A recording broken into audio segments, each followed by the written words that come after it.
Hello, hello, hello. This is Gresh from the I Am CEO podcast, and I have a very special guest on the show today. I have Michael McCready. Michael, excited to have you on the show. Great. Thanks for having me, Gresh. Looking forward to it. Yes, absolutely. You're doing so many phenomenal things. So, what I want to do is just read a little bit more about Michael so you can hear about some of those awesome things before we jump right into the interview. In a prominent lawyer throughout Illinois and Indiana, Michael has over 30 years of legal experience and is the founder and managing partner of McCready Law.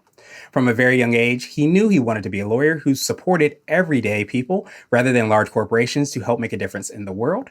And under his leadership, Michael has grown his thriving practice to over 50 employees in 4 offices, recovering more than $100 million for clients involved in auto work and personal injuries.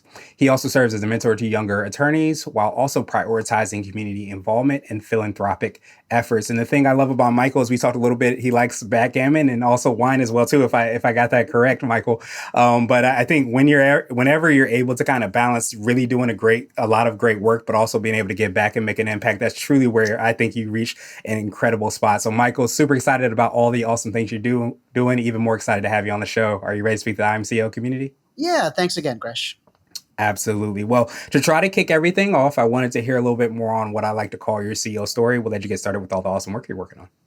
Yeah, you know what? Being a lawyer, you don't really associate that with CEO. Okay, CEOs are small businesses or multinational corporations, but a law firm is a business.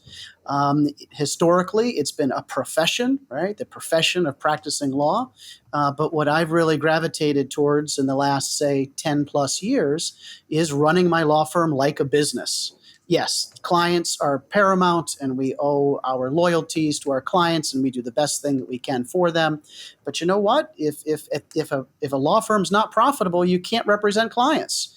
And the way to become profitable is to run your business on basic business principles, which require, call it a CEO or a leader. And that's really what I've focused on over the last 10 plus years. Nice. I absolutely love that. And, it kind of have shades of the E-myth. I don't know if you've heard of the E-myth where Of a lot of course. times we're really great at the thing that we do, but you sometimes don't develop those business aspects. And I think if anything, it kind of curtails you from being able to have the impact that you could have. Because I think if you have a really well-run business and of course you're doing really great things, then that's when you're able to make even more of an impact. Right. So Michael Gerber not only wrote the E-Myth, he also wrote the E-Myth for lawyers. Hmm. Okay, and so yes, I've definitely gone through that, and as CEO and trying to learn these business principles, I just devour business books and take those little bits and pieces that I learn from really smart business practices and apply them to my law firm. Yeah, that makes so much sense. I think Einstein said you can see so much further by standing on the shoulders of giants, and a lot of times by interviewing, talking with people, that's when you're able to impact so much more. And so I wanted to drill down a little bit more, hear a little bit more on how you're serving and working with your clients. Could you take us through like how exactly you're doing that and making that impact? Sure, sure. So, when I started, first and foremost, you have to be a good lawyer, right? You have to know what you're doing. But then beyond that, start learning how to run a small business, start thinking about marketing. And each of these stages I've gone through with my law firm.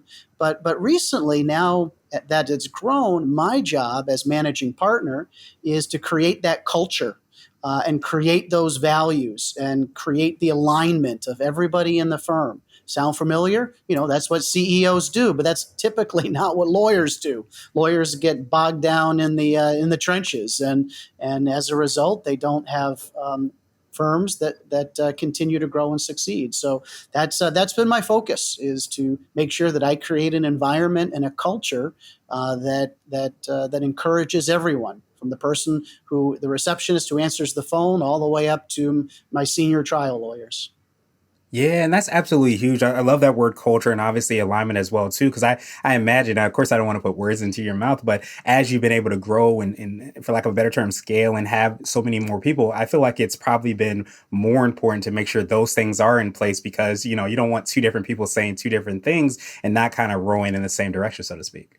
No matter what size your business, whether you're running your own business out of your garage or you've got thousands of employees, the sooner you can get these foundational blocks situated, the easier it will be in the future. And I've been fortunate to have paid attention to a lot of these things before I got too big, before I didn't have time.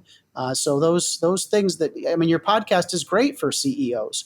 Everybody dreams of building a business and being a CEO, but take care of the little things first, because you will be able to be much more successful if you pay attention to them early on. Yeah, absolutely. We sometimes forget that those little things are actually big things because they can grow and manifest and create big problems in the future if they're not tended to as much as they could be. So I love that you focused on that and you understood how important that is very early on. So do you feel like that's part of what I like to call your secret sauce? And this could be for yourself, the organization, or a combination of both. But is it your ability to kind of understand the difference between building a business and building and being a great lawyer, and how to kind of combine those two and make an impact? Do you think that's part of your secret sauce? Yeah, so there's an expression: you want to spend more time uh, in your business. I'm sorry, more time on your business and not in your business. And yeah, there's things that need to be done. The work needs to be done, but the more that you can focus on your practice or on your business, the better off you're going to be. Yeah, absolutely. And I marvel at the way you've been able to kind of understand and do that. And I know when I read your bio, you mentored a lot of younger, attorneys that were not maybe as far along or trying to get started. Do you feel like that's a lot of what you're kind of imparting on them, is just to make sure that they understand those things to be able to grow and scale? So one of our firm values are important: mission, vision, and values. You got to have them. They will develop organically, but that's a different discussion. But one of our values is mentoring and training. And not just within, right? Of course, we take an active role in training the attorneys at our firm, but it's also giving back to other attorneys, teaching them how to be a good attorney and what a good attorney means. And from my firm, a good attorney is someone who's well rounded, not somebody who sits behind the desk 80 hours a week. No, we encourage them to get involved in the community. We encourage them to get involved in bar associations and those kind of things. We encourage them to get out and teach and train themselves. So that's so ingrained in our culture that everyone who is part of the firm understands that, and that's one of their expectations. And that started with me at the top. Any CEO, it's got to start with you. And if you don't back up what you're saying and do it yourself, then how do you expect people to follow you? Yeah, absolutely. We so often forget, like in terms of being a really great leader, it's a lot of times what you do and how you create that environment for so many people. And way back in the day, way back in the day, I actually took the LSAT, and one of the things I remember when I was going through all those processes is, and correct me if I'm wrong, they always said that the more quote unquote well-rounded an attorney is, and I feel like that's for every person, but definitely for an attorney, it allows you to be a lot more creative with how you're thinking of problem solving and coming up with solutions. Do you feel like by having that as a strong value within your organization, has that really led to some of the success that you all have had? Yeah, I would agree with that statement. I when we're looking at recruiting um, anybody for the team, whether it's a case manager or an attorney, we're looking for well-rounded people. And attorneys in particular. One of the biggest compliments that someone can pay to me is, to get to know them, over dinner, and they're like, "Wow, I didn't even know you were a lawyer." Right? So another one of our firm values is approachability. We want to break the stereotype of lawyers. We don't want to be seen as stuffy or condescending or above. We want people to understand that, yes, we are lawyers, but we're no different than you or I, and we have our hobbies, we have our interests. Now, we don't take, we take our cases very seriously, but we don't take ourselves so seriously, right? We want people to understand that we're humans as well, and it allows us to be able to be very empathetic to our clients' situations.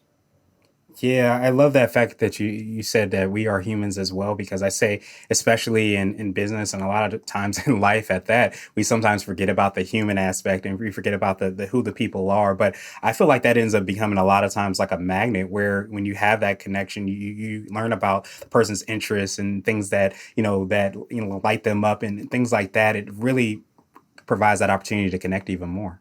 Another great book, Start with the Why, right? Why are you doing this? Start with the why, and everything else will come into play. Absolutely, absolutely. I love that. And so I wanted to switch gears a little bit and ask you for what I call a CEO hack. And it could be like start with the why, but what are some apps, books, or habits that you have that you feel like makes you more effective and efficient? I'm a big fan of technology, and I'm always trying to stay on the cutting edge of whatever is new. And my firm, we try to build in as many efficiencies as possible. If we can build in efficiencies, it frees up everybody else's time to focus on, the higher level things. And it's a business principle. You want to be able to do as much with as little number of team members and have the team focus on those individualized and unique situations and allow technology and efficiencies to do a lot of the rest. Yeah, I have this phrase that I say a lot of times on the show where I say the systems will set you free. And I feel like that alludes to exactly what you're talking about, where when you have those technologies, those things in place, the systems in place, it allows you to be a lot more present. It allows you to probably let your superpowers, for lack of a better term, kind of shine when you're able to do that. And truthfully, technology is much more dependable and predictable than humans, right? Now, we're never law is never going to be replaced by AI or computers, but there are certain things in any business that are better left to the computer to do them. Whether, for example, we have certain deadlines in legal cases. The computer keeps track of all of this and tells us when those deadlines are coming up. It's not leaving it to a human to say, oh my goodness, we have a deadline coming up. So just simple things like that. No matter what business you're involved in, whether you're just a small mom and pop starting or a large corporation, analyzing your processes and allowing technology to make those processes more efficient, I think is my number one hack.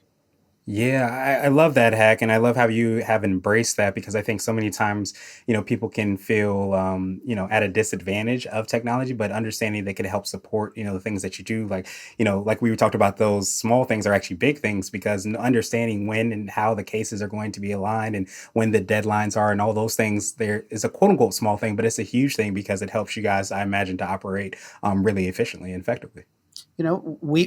We are entrusted with our client's case. They are trusting us to do and represent them. I can't let them down.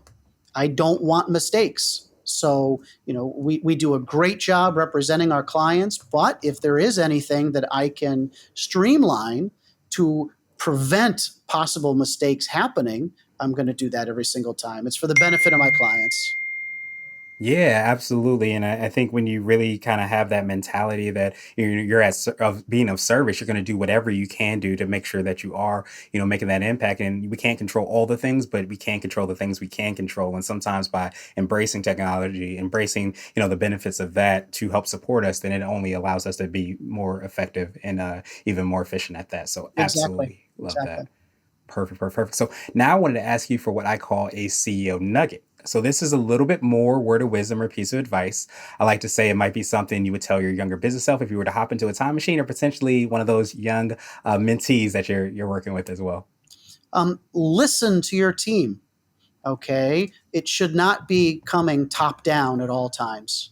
All right, take the time to ask questions, take the time to actually listen.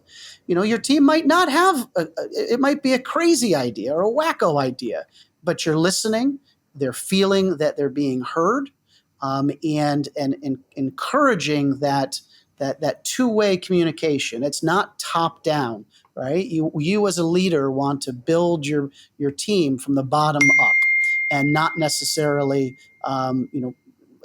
once again enforcing it or bringing it down from the top. Yeah, and I feel like when that happens, it creates again, I feel like it feeds right into what you talked about, the values and the culture at that, because I feel like especially we all have the things that are our gifts or our talents or the things that we can kind of bring to the table. But if there isn't that kind of interconnectedness, that two-way street, as you kind of alluded to, then you don't get the opportunity to feel like you're part of the organization. So I feel like that probably helps support the culture as well.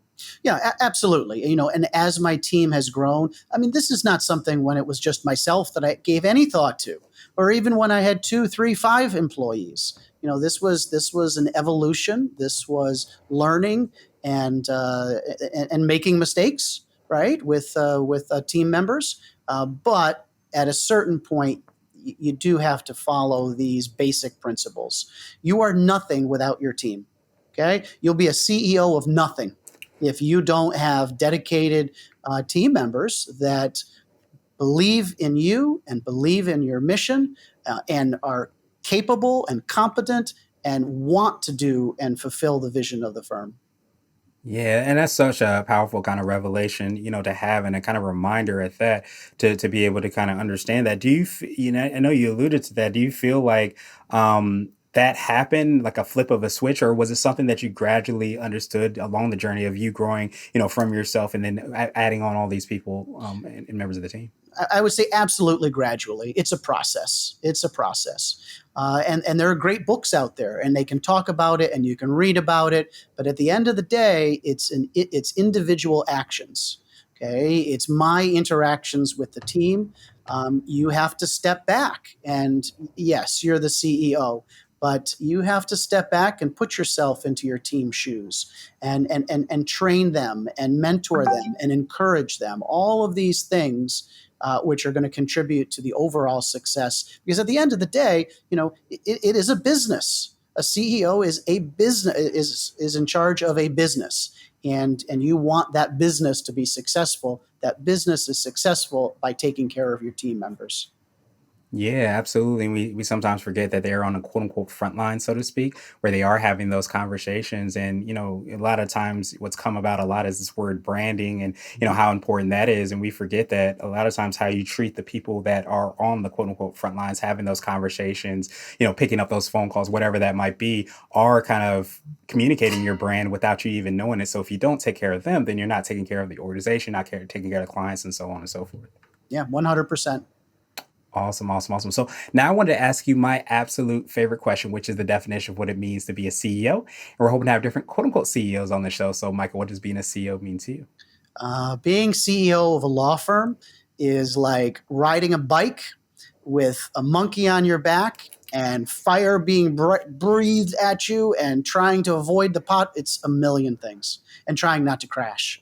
I read that metaphor somewhere else and I butchered it, but the point is, being able to keep the bicycle going in one direction without losing control, and trying to get that bike to the finish line, despite all the distractions, all the setbacks, everything that you need to deal with, and then finally, making sure that as you grow, you work with a great team around you.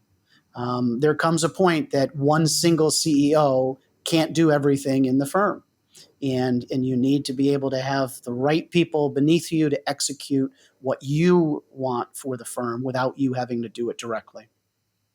Yeah, that makes so much sense. And I think even in Good to Great, it talked a lot around getting the right butts in the right seats, so to speak. Yep. And I definitely, appreciate that because I think when you get the talented people, you get the people that can shine. You want to make sure that you're creating an environment and a space in order for them to do that. And I think that any good leader, any great CEO, anybody that's in those type of, roles is going to understand that and try to create that environment so that people can flourish and succeed. Yeah. Now, Gresh, you have to understand is, a lot of people listening to your podcast, might have very, very small businesses, right? Or, one employee or four, five, six employees, and they are functioning as the CEO.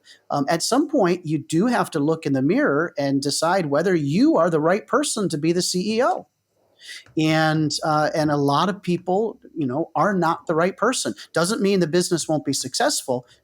You started the business, you need to focus on what you do best, and being the CEO and running the operations may not be it. And realizing that you're the right person on the bus, but you might be in the wrong seat. And hiring people that complement you, and hiring people that fill in your deficiencies. There's things that I don't like to do and I'm not good at.